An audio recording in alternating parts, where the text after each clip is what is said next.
بسم اللہ الرحمن الرحیم۔ السلام علیکم۔ حضرت امیر معاویہ رضی اللہ تعالیٰ عنہ کی وفات کے بعد یزید تخت نشین ہوا تو اسے سب سے پہلے یہ فکر لاحق ہو گئی کہ جن لوگوں نے اس کی بیعت نہیں کی انہیں اپنی بیعت پر مجبور کرے۔ چنانچہ اس نے اپنی بیعت لینے کے لیے اطراف کے تمام ممالک میں خطوط و حکم نامے روانہ کیے۔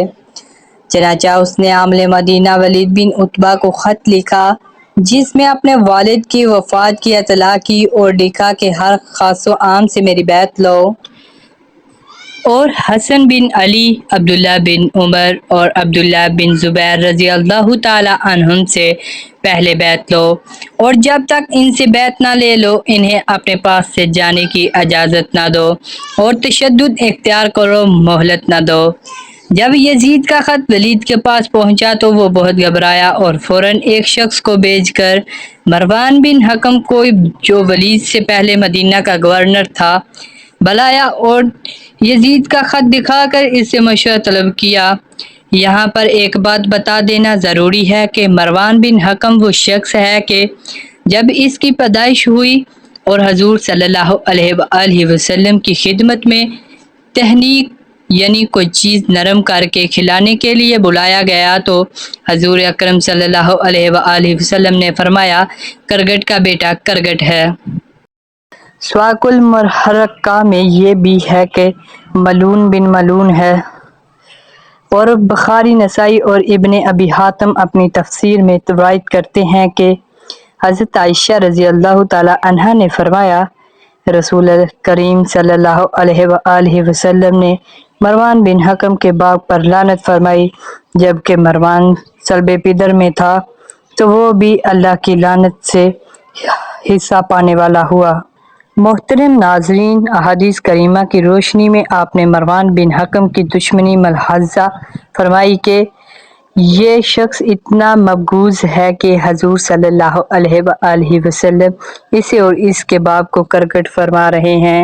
اور ان پر لعنت بھیج رہے ہیں، تو ایسے شخص سے کیا خیر کی امید کی جا سکتی ہے۔ چنانچہ جب مدینہ منورہ کے گورنر ولید نے مروان سے مشورہ لیا تو اس نے کہا کہ ان تینوں کو فوراً اسی وقت بلاؤ اور ان سے بیعت کے لیے کہو، اگر وہ بیعت کر لیں تو بہتر، ورنہ ان تینوں کو قتل کر دو۔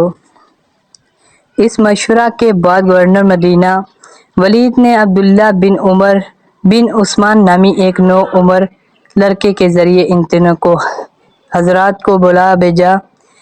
یہ حضرات اس وقت مسجد میں تھے۔ اس غیر معمولی وقت کے بلاوے سے فوراً معاملے کی تہہ کو پہنچ گئے اور انہوں نے آپس میں کہا معلوم ہوتا ہے کہ حضرت امیر معاویہ کا انتقال ہو گیا ہے اور ہمیں بیعت کے لیے بلایا جا رہا ہے۔ حضرت امام حسین رضی اللہ تعالی عنہ اپنے ساتھ چند نوجوانوں کو لے کر پہنچے، انہیں ہدایت کی کہ تم دروازے پر بیٹھے رہو، اگر میں تمہیں بلاؤں یا تم سنو کہ میری آواز بلند ہو گئی ہے تو سب کے سب مکان کے اندر چلے آنا، لیکن اگر ایسا نہ ہو تو دروازے سے ہٹنا یہاں تک کہ میں باہر آ جاؤں۔ پھر اندر تشریف لے گئے۔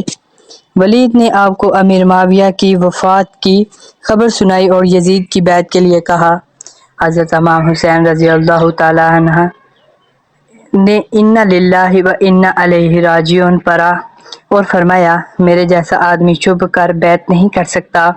اور نہ میرے لیے اس طرح بیعت کرنا مناسب ہے، آپ باہر نکل کر لوگوں سے بیعت کے لیے کہیے۔ ولید امر صلح پسند آدمی تھا، اس نے کہا اچھا آپ تشریف لے جائیں۔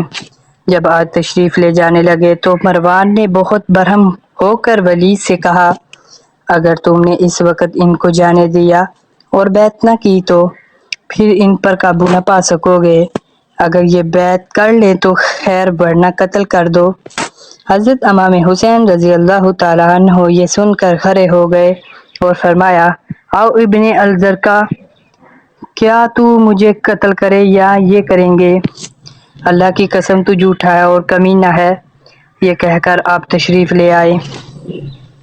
مروان نے ولید سے کہا تم نے میری بات نہ مانی، خدا کی قسم اب تم ان پر قابو نہیں پا سکو گے، یہ بہترین موقع تھا کہ تم ان کو قتل کر دیتے۔ ولید نے کہا تم پر افسوس، تم مجھے ایسے مشورہ دے رہے ہو جس میں میرے دین کی تباہی ہے۔ میں کیا نواس رسول صلی اللہ علیہ وآلہ وسلم کو صرف اس وجہ سے قتل کر دیتا کہ انہوں نے یزید کی بیعت نہیں کی۔ قسم ہے رب ذوالجلال کی، اگر مجھے ساری دنیا کا مال و متاع مل جائے تو بھی میں ان کے خون سے اپنے ہاتھوں کو آلودہ ہرگز نہیں کر سکتا،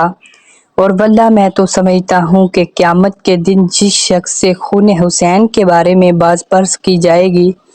وہ اللہ کے سامنے خفیف المیزان ٹھہرے گا۔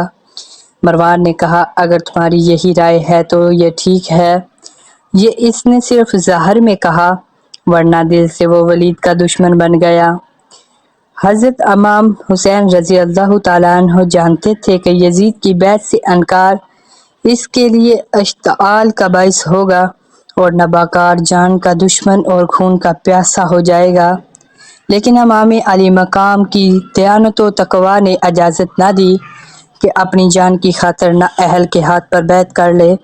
اور مسلمانوں کی تباہی اور شر و احکام شرع کی بے حرمتی اور دین کی مضرت کی پرواہ نہ کرے۔ یہ امام حسین جیسے جلیل القدر فرزند رسول صلی اللہ علیہ وآلہ وسلم سے کسی طرح ممکن نہ تھا۔